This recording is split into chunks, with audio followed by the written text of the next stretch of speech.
just pulled it out of my driveway. And guess what?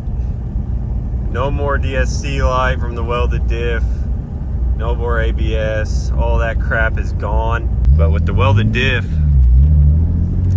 I had all the lights on, man. And look at that, I just made a turn without it hopping off the freaking ground. You may want to call me soft for not liking a welded diff, but man, I'm tired of them. It feels fine, no vibrations. Here is what we're dealing with. So I ended last video talking about this Seems Legit Garage mount. And a lot of you guys, if you're turbo, you probably know about this mount because you almost have to go to it or you're gonna be destroying the bushing on the back of the diff. Now this new diff, this LSD that I'm going to, new to me, has ears coming out here with mounts. Chop those off, will not be using those, but I still have to use this cover because it's a different bolt pattern than the stock E46 one. And obviously these bolts or these mounts over here will not line up with anything. So luckily I had a buddy help me do this the correct way because honestly, I was just gonna throw it together. But now it's gonna be in the car, centered really well. And this is the new one here. I'm going to be, make sure it's right. Yep. I'm going to be putting RTV on both sides of this plate. That's how this one works here. You can see some of the old RTV on it yet, but that works perfect. I mean, it don't leak, it's not a big deal. And then usually you would get longer bolts when you do this, but this diff cover has these long ones on it, these 4 longer ones on it. The E46 one does not, but we'll line up some of these. But when I drop one of these through, I've still got plenty, so I should be good with these. And then these here would be like the E46 ones, same length. So I'll take 4 of those out of the blue car, which is also running this same mount. And I already got the longer bolts on it, so I'll steal 4 of those out of that. I'm gonna go ahead and get this thing sealed up. And another thing is this sensor here, which I will not be using. I will be just trimming this here off and using this as a plug for this O-ring and stuff. So this is not important. And that's E36 things. And then these flanges here are correct. The output flanges are correct to the axles that I'm running. The input flange is not, but I need to go find that. I got a new one, haven't even taken it out of the box yet. It's a 4-bolt flange because I'm running the 328 drive shaft, which I will tell you more about once I get under the car. So I'm gonna go ahead and RTV this thing up, make it look as nice as I can, I guess. All right, so I got the longer bolts I needed for these. I have it sealed up with RTV, and I cut that sensor where it's just used as a plug now with that O-ring. You guys see the difference here, Duke? Do you notice the difference? Dude, come on, you know E46s. So these aren't threaded like the E46 is, which isn't a big deal. Looks like they just use a flange nut on the back. The only thing I'm noticing is this ring here in the middle. I think the drive shaft kind of like centers in that kind of, I don't know. We're just gonna have to go look. I gotta go get that other car in the air. All right, I got the car jacked up. So I'm gonna have to be rude and make him move out of the way. There's jack stands, it's okay guys, don't yell at me. All right, so we get under here. You'll notice, you know, I painted this stuff, but I should have, I don't know why I didn't paint that because I made that delete plate back here. These are my mounts I welded on here for the Seems Legit garage bracket. So based on if everything's right, that bracket that I just RTV'd into my diff should be in the same spot. Of course it's windy today. Every time I record it's windy. I'm gonna pull this diff out of here. You can see it's 6-bolt output flanges. And then E46 has the 2 mounts on the front. This one only has 1 and it seems like it's further back here. So I may have to make a spacer And then if you look at this input flange, 4-bolt drive shaft, that's what we want. The input flange on that new diff, I may have already mentioned this, probably did, is an inch closer to the transmission.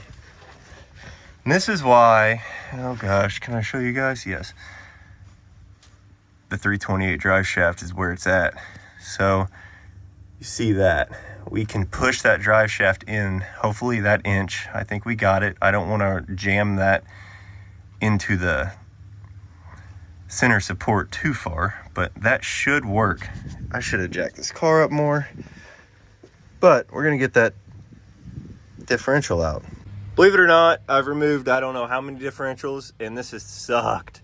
So usually I have issues with these backing out, especially with the welded diff. So you know what I did? I used red Loctite. Y'all should have stopped me from doing that, because look at this mess I'm in. They're just breaking off on this side. So I'm gonna have to cut those off. Took the flange back off the diff to see if this flange was machined deep enough for this drive shaft. It's the right size, it's just not deep enough. Put these longer bolts in here with a nut just to test this, not what I'll be using. And you can still see these are not bottoming out. They're just gonna wanna bend if I cranked on them, and I'm not going to. Well, after all the testing, flange I spent 40 bucks on eBay. Works, but it doesn't. It's not machined deep enough there for the drive shaft where it's kind of presses in when you tighten it. Just did what I should have done before I even started this project. Well, I contacted Jules from B Racing about this crap, and he's like, he stated the obvious. I mean, I knew I should have tried it and everything, but I didn't want to make a huge mess in my driveway.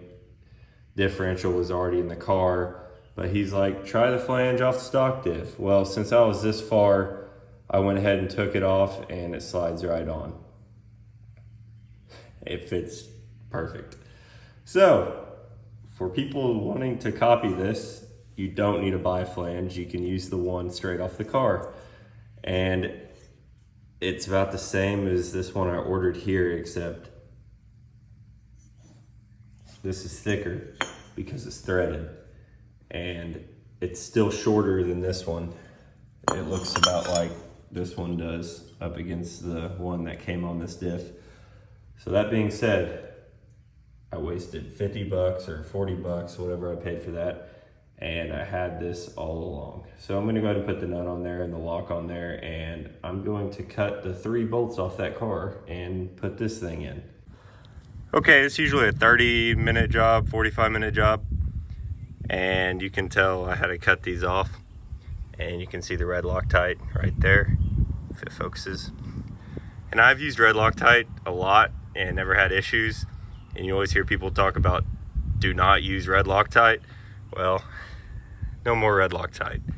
That sucked, but these bolts definitely did not back out for once, because I've fought that issue before where they just vibrate their way out and then you will destroy a CV. Don't mind the terrible shadow here, but just for comparison, stock diff on the right, E36 LSD on the left, and they're pretty similar.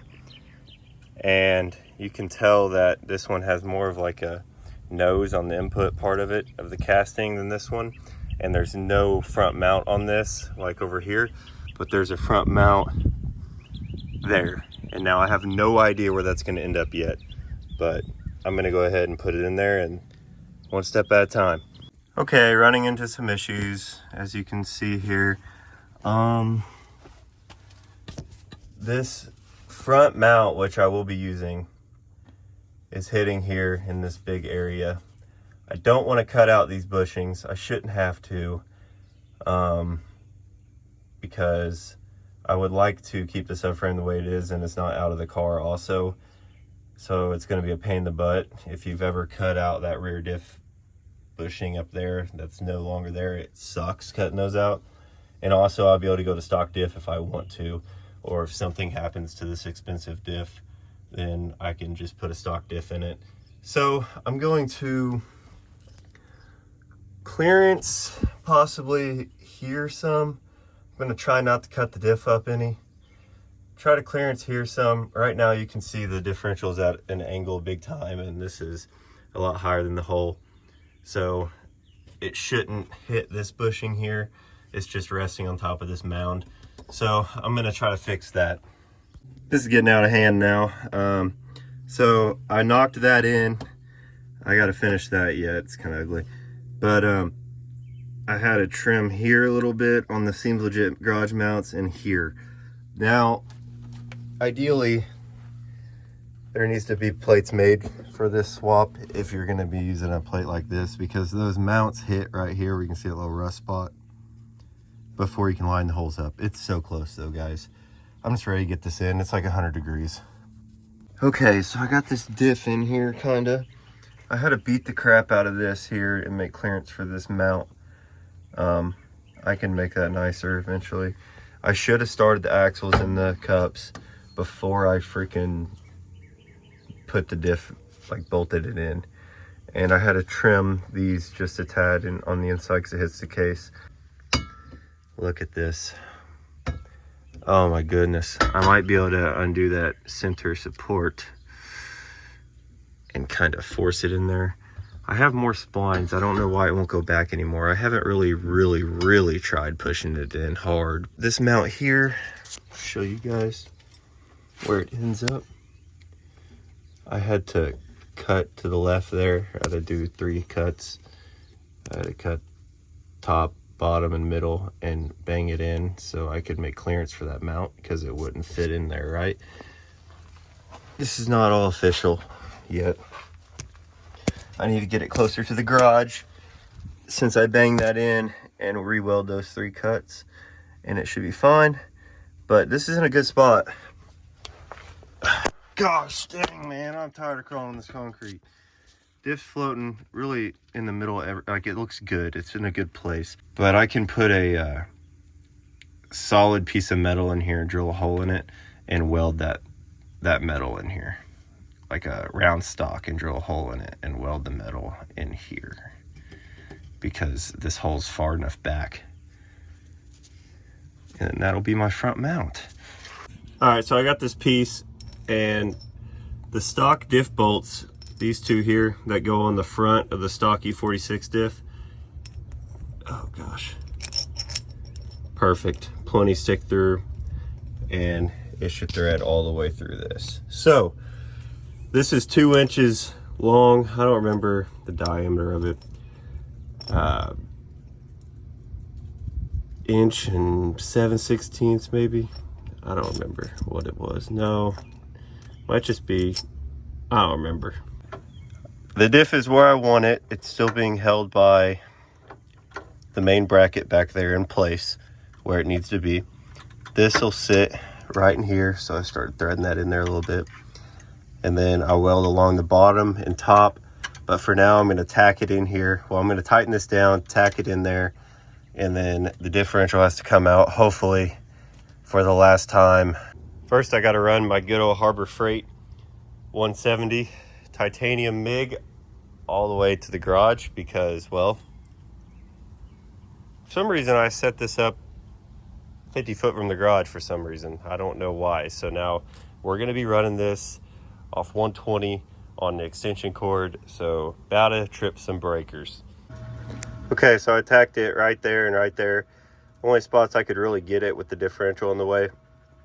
But also make sure you weld right next to your gas tank. This is Hellrock Garage, so I mean, you got to realize what you're watching. Also, I need to get a helmet on my dog so he doesn't go blind. Doggo doesn't understand that, like, this differential probably weighs 50 pounds or more than that. And I'm trying to remove it, but I can't because I don't want to kill my dog. Duke, hey, you're either, okay, hey, you're either gonna move or you're just gonna do this for me. I pay for this dog's food. He lives rent-free. Okay, that's what I thought. Oh, sorry. Well, what did I say? Yeah, so that's one. Let's keep counting. All right, roasted welds. It's 100 degrees. I'm laying on my back, and I was welding downhill there, and it kind of looks like crap, but I guess I didn't really need that weld, but I did it because I could, you know, extra. But I welded it along the bottom, and then I welded it along the top. So I'm gonna get rid of this razor blade right here and put the diff in, and hopefully it works. So the diff goes right in, but guess what? You know, some of you guys are probably laughing right now because some of you guys may know this. The 6-bolt flange is bigger on an E36 than the E46. So you can see it hanging off. It's like that on both sides all the way around. They do not line up. So close. I really thought I was like gonna install this for the last time.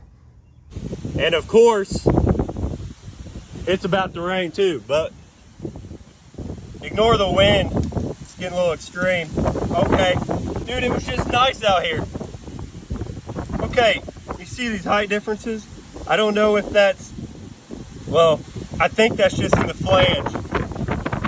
I'm putting this in the video because I got to get this made, and I got to go inside. Okay, it's getting really dark out here, but let's try. The splines look the same. Please. Oh. I left my hammer over there. I really need a dead blow. All right, different day now.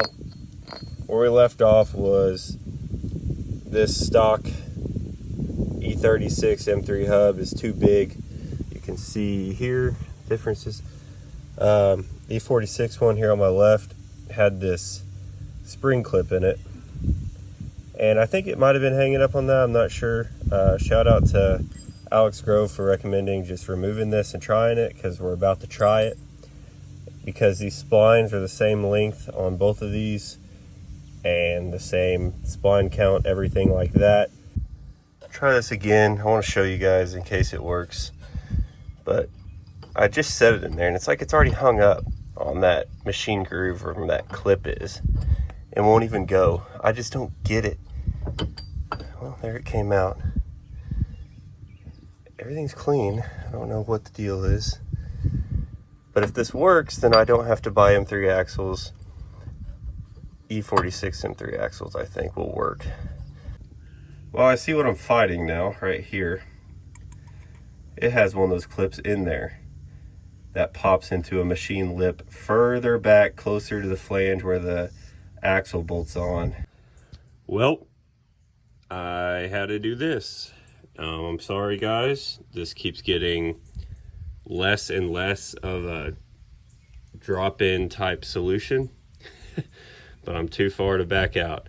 These are E46 M3 axles, got them on eBay for like $120 each, which might sound crazy to you, but if you look up OEM axles used for even non-Ms, they're absolute crazy.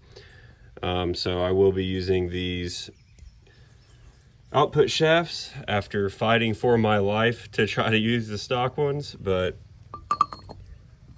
I can't really show you, but come on, I'll show you when they're in the car. But these are the correct bolt patterns for these as far as I can tell. So I'm gonna go ahead and throw these in the car and I'll show you guys. Hopefully I can get the diff and stuff in today also. All right, these axles should work. Got them 3 axles in. Looks good, I think. I don't have them lined up completely. There it is. All right, please, another hole line up and we know we're golden.